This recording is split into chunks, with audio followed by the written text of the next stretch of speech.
Sa mga kasans ito, no, may share lang ako dito. Nasira kasi yung LP001 ko dito. So, nung chinek ko siya, baka pwedeng i-troubleshoot lang naman. So, ngayon, napansin ko yung isang capacitor na ito kasi lumobo. So, ito po siya yung value po niya. 470 microfarad, 35 volts. Tapos, binilan ko siya ng same value dun sa ARP. Dito sa San Jose. So ngayon nakakabit na po siya. So iba lang yung kulay pero same value.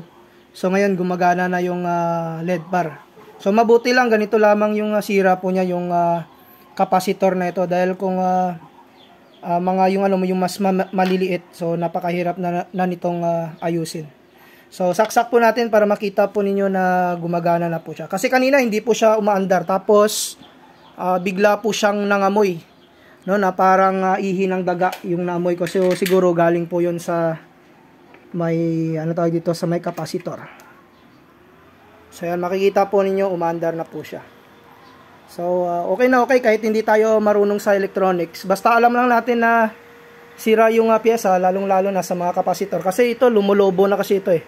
Ito yung po niya, yung kanyang sign na sira na yung capacitor kasi lumulobo. So hanggang dito lang muna, peace out.